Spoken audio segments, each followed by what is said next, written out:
Essa semana aconteceu um movimento muito esperado pelo governo federal. O Comitê de Política Monetária do Banco Central, o Copom, decidiu reduzir a Selic. A taxa era de 13,75% e foi para 13,25%. Essa é a primeira queda do índice nos últimos 3 anos. A última vez que o Copom reduziu a taxa básica de juros foi em agosto de 2020, quando passou de 2,5% a 2%. Em termos práticos, um mecanismo impacta em todas as taxas de juros praticadas no país. Isso vale tanto para a concessão de empréstimos bancários quanto ao retorno de investimento em uma aplicação financeira, por exemplo. O alto patamar da Selic gerou uma série de confrontos públicos entre o presidente Lula e o presidente do BC, Roberto Campos Neto. Os pequenos e médios empreendedores estão brigando com a taxa de juros. As pessoas que precisam de crédito para tocar a economia e tocar as suas atividades estão brigando com a taxa de juros, porque é irracional o que está acontecendo no Brasil. Eu acho que a minha figura é irrelevante. Se eu saísse hoje do Banco Central, as decisões não mudariam muito, porque hoje a gente tem um corpo de diretores que é bastante próximo na forma de pensar. E nós temos um arcabouço onde as decisões são técnicas. A gente não chega e fala, hoje vai fazer isso, vai fazer aquilo. A gente tem um sistema de metas de inflação que pode ser questionado na lei, mas a gente entende que é o melhor sistema. E dado o sistema de metas de inflação, as variáveis que a gente olha, os modelos que a gente usa, não dependem muito da minha pessoa. O Direto ao Ponto, desta vez, conversa com um economista e professor da área de Gestão e Negócios da UniLaSalle, Moisés Weissmann. O episódio procura entender os impactos econômicos aos consumidores e ao Rio Grande do Sul após o recuo da Selic, além de projetar se novas reduções estão no horizonte do Banco Central. Eu sou o Lucas Eliel e sejam bem-vindos a mais um episódio.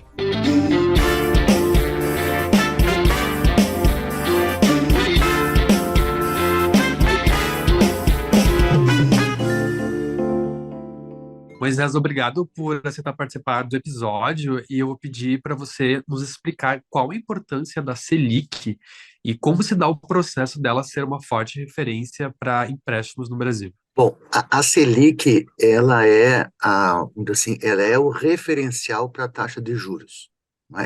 Ela é o piso, né? Nós não conseguimos uma taxa de juros no mercado menor que a Selic. Então, ela é uma sinaleira, ela é um referencial, ela é um farol, e a partir disso tudo, não é, os bancos, o sistema financeiro vão se organizando, aí vão colocando em cima desta taxa, né, os seus custos individuais que eles têm para fazer os negócios, né, pagar o pessoal, os equipamentos, os prédios, as coisas assim, e também o risco, não é, que eles incorrem em emprestar para determinadas pessoas ou organizações. Então, isso tudo vai compor a taxa final, né, de que os agentes econômicos vão tomar. Então, nada será menor que a Selic. Eu acho que isso que é importante. Então, e se a Selic ela tem este entendimento, né, se o pessoal do cupom, né, tem um entendimento de que a Selic está baixando, né, tem uma outra importante referência para o mercado. Significa, não é, que o mercado está organizado neste momento. Organizado, o que significa, Lucas? Significa que as organizações estão produzindo num determinado ritmo e os consumidores estão comprando neste mesmo ritmo, não é? Então, isto não induz, não é, a uma desorganização dos preços, o que vai gerar inflação. Moisés, na tua avaliação, qual foi o motivo de a Selic ter baixado? Foi por conta das pressões do governo ou isso se deve a outros fatores? Bom, é importante dizer que o Banco Central ele é independente faz algum tempo e é pela primeira vez que nós temos um banco central onde, vamos dizer assim, quem está na gestão tem uma visão política econômica diferente do governo que está aqui, não é? Então, eu acho que essa é uma questão. E nesse sentido, tem algumas coisas. Primeiro, pressão do governo sobre o Banco Central, ela é quase impossível, né? porque eles são entidades independentes, esta pressão, ela, no meu ponto de vista, não funcionou. O que eu acho, sim, que funcionou foi a pressão do próprio mercado, a própria pressão dos agentes econômicos, né, que estavam percebendo que esta taxa de juros estava inibindo o crescimento econômico. E o que significa inibir o crescimento econômico? Significa dizer que as organizações queriam produzir mais, mas não estavam conseguindo por conta desta represália, né? Desta repressão, represamento, acho que é a palavra melhor, represamento, não é? Então, os consumidores não conseguiam fazer, as empresas não conseguiam fazer os seus investimentos, né? Então, esta é a pressão que foi, né? Porque que funcionou. Então, o que significa dizer que eu acho que isso é importante quando nós temos visões antagônicas, não é? E nesse sentido, me parece que nós estamos encaminhando para uma questão positiva, é que ambas as visões estão entendendo neste momento que a economia brasileira está organizada, que a economia brasileira está fazendo o seu tema de casa, né? Então, o governo fez o seu tema de casa, no sentido de renegociar aquele teto de gastos que ele tinha, mas colocou no lugar uma outra regra fiscal. O Palácio do Planalto concentra esforços na aprovação do arcabouço fiscal, um conjunto de regras que tem como objetivo controlar os gastos públicos. E para evitar uma derrota no Congresso, o governo traça as estratégias para negociar com os parlamentares. Isto agrada, não é, uma parte importante daqueles que decidem os rumos econômicos do Brasil, ao mesmo tempo ele sinaliza outros movimentos, então significa que vamos dizer, o governo está fazendo aquilo que é demandado dele pelo mercado e pela sociedade. Em retribuição, né, a sociedade consegue produzir esta taxa de juros menor, o que vai fazer com que muitos se beneficiem, né? Porque vão ter pessoas que vão poder agora adquirir coisas, porque e as organizações vão poder investir também, né? Então, não é assim, as pessoas poderiam dizer, muitos meios de comunicação estão fazendo cálculos e mostrando os meios por cento, e aí tu vai pegar lá e dizer, mas é só R$50, é só R$80, que diferença isso faz? Mas se nós formos botar investimentos de milhões de reais, não é? Que vai demorar muito tempo de maturar, isso importa muito na vida de toda a sociedade. Sim, isso que eu ia te perguntar agora. Porque esse ano nós temos uma inflação com ascensão mais branda, mas as coisas não deixam de estar caras. Eu tenho 25 anos, eu costumo dizer, brincar, que tudo ficou mais difícil em relação aos custos de alimentação e moradia quando eu fui virar adulto. Qual o impacto que a baixa da taxa básica de juros tem para a população que deseja, por exemplo, adquirir um imóvel via financiamento? Olha, isso eu concordo contigo. Eu tenho um pouquinho mais que a tua idade, mas Sim. nós estamos vivendo momentos muito difíceis, né?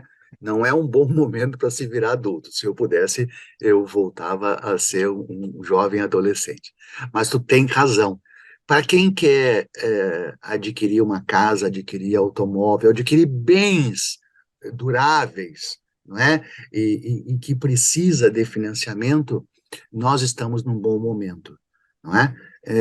Porque há uma tendência clara, né, de que a taxa de juros vai cair mês a mês agora, né? Então, veja, no longo prazo, né, para a gente pegar um imóvel de 500, 600 mil reais, vai significar uma prestação menor, porque nós teremos um juros menor, e isso tenho certeza que vai caber de maneira melhor no teu orçamento, assim como a compra de um carro, não é? E o que vai refletir isso na alimentação? Né? Isso é muito importante, porque isto vai refletir no crédito agrícola menor, não é? Então, mais para frente, nós teremos um trigo, a soja, a carne, o leite, o pão, com valores menores também. Então, significa mais para frente uma tendência na queda dos preços, não é? O que significa uma menor inflação e um melhor poder de ganho da nossa renda atual. Né? Isto que significa, não é simplesmente para quem está endividado, não é? É para o conjunto de toda a população. Significa dizer que os produtores, eles agora podem investir em melhoria na produção do serviço, né? E isso vão diminuir o custo de produção, e diminuindo o custo de produção, isto passa, né? Eu não digo naturalmente, mas há uma tendência que isso passe para os consumidores, né? Visto que não dá para os agentes econômicos incorporarem diminuição de custo na sua totalidade nos seus lucros, né? Isso um pouco é dividido de alguma maneira assimetricamente, mas é dividido no conjunto de toda a população.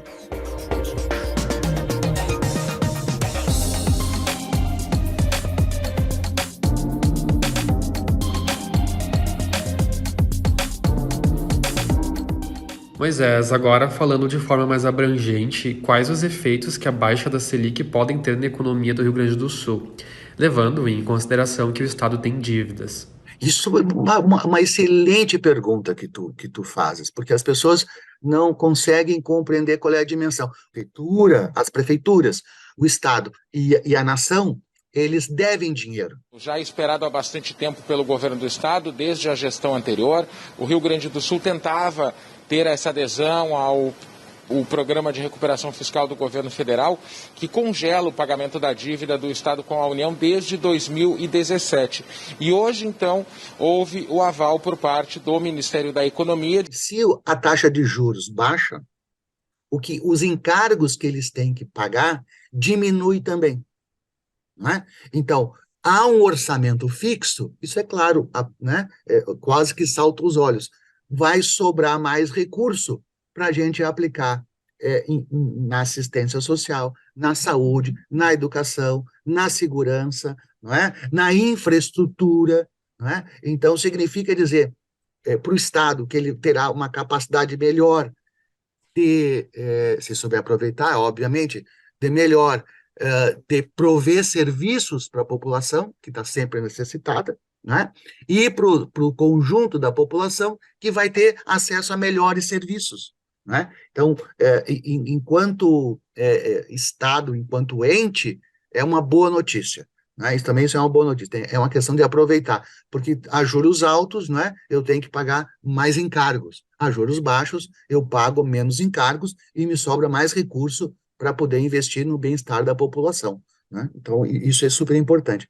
Na economia do Estado, na economia, assim, vamos dizer assim, entre aspas, privada do Estado do Rio Grande do Sul, o Estado do Rio Grande do Sul é um Estado que vem se transformando, sempre foi, mas vem se especializando nesta questão ligada, não é, a tecnologias da agroindústria, né? Então, isso vai fazer com que o nosso produtor rural possa ampliar a sua capacidade produtiva, trocando maquinário, não é? Trocando plantel, não é? Investindo em genética, não é? Fazendo com que em genética, seja em genética animal, ou seja, na própria genética vegetal também, não é? E comprando equipamentos, trocando processos, não é? E significa dizer que para o mesmo volume de terra, não é? Eu terei uma produção melhor. Não é? E se isso ainda transformar em melhorar o transporte, tu imagina menos perdas, poderemos estar entrando num momento de novos investimentos. Não é? E quando nós estamos no momento de novos investimentos, esse é um momento muito feliz, porque todos ganham. Né? Ganham os produtores, ganham os consumidores, ganhamos nós, trabalhadores, não é? E então todo mundo fica feliz, que é diferente num momento onde não tem investimento por conta de taxa de juros, que aí nós estamos todos sofrendo, né? Mas os trabalhadores, os consumidores sofrem mais. Moisés, a Selic está em 13,25% nesse momento. Existe uma projeção de em quantos por cento ela fica confortável para investidores e população em geral? Se alguém um dia te responder que é 5,28, tu descarta essa resposta. Porque isso é uma questão que vai depender de momento para momento. Eu gosto de dizer o seguinte: a taxa de juros ideal é quando a gente olha para o setor produtivo e percebe que eles estão investindo em equipamentos, em bens de capital. No Brasil, nós estamos 12 anos defasados em bens de capital. Então, significa que nós estamos há 12 anos não investindo em máquinas que produzem máquinas, em computadores que vão produzir informação. Então, esta não era uma taxa de juros ideal, entendeu? A taxa de juros ideal é quando a gente perceber que as nossas organizações estão construindo novos prédios, estão comprando novos equipamentos. Aí tu vai dizer o seguinte: aqui é a taxa ideal, né? Porque se baixar muito, porque o que é a taxa de juros? Eu acho que isso é importante a gente deixar claro. A taxa de juros é o preço do dinheiro, né? Se tu tem dinheiro sobrando, e não é o nosso caso, acredito, mas vamos supor, né, que se a gente tem dinheiro sobrando e se a gente não tem muita motivação para emprestar, para deixar no banco, porque a motivação qual é que é? A taxa de juros, né? Eu vou deixar de consumir agora para ver se eu recebo alguma coisinha melhor na frente. Se eu não me motivo a fazer isto, eu não vou ter recursos no sistema financeiro para os tomadores de dinheiro, entende? Então, não dá para dizer assim, não é bom uma taxa de juros zero, porque ninguém vai querer emprestar, e também não é bom uma taxa de juros a 50%, porque aí ninguém vai querer tomar. A taxa de juros é boa quando ela é boa para quem está tomando bastante dinheiro, e para quem está emprestando, porque de repente uma taxa de juros lá para baixo, muito para baixo, também ninguém vai querer emprestar, entende? Mas o que é importante dizer, que hoje o Brasil, descontando a inflação, ainda é o país que tem a maior taxa de juros, né? Então, ainda não estamos adequados, vamos dizer assim, no mercado internacional. Mas essa sinalização da taxa de juros começar a baixar é, sem dúvida nenhuma, um sinal muito positivo para internamente e externamente também. Muito interessante saber esse balanceamento, Moisés. Muito obrigado por nos esclarecer todos esses pontos desse assunto que impacta as nossas vidas diretamente. Eu que agradeço, Lucas, e fico à tua disposição. Um abração para ti. Bom te conhecer. Muito obrigado.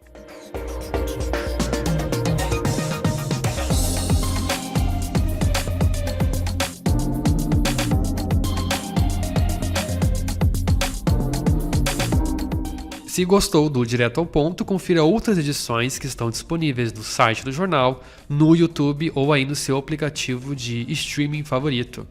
Dá também para assinar na nossa página a newsletter de indicações do podcast, que sai de 3 em 3 semanas. Esse episódio teve produção, roteiro e apresentação de Lucas Eliel.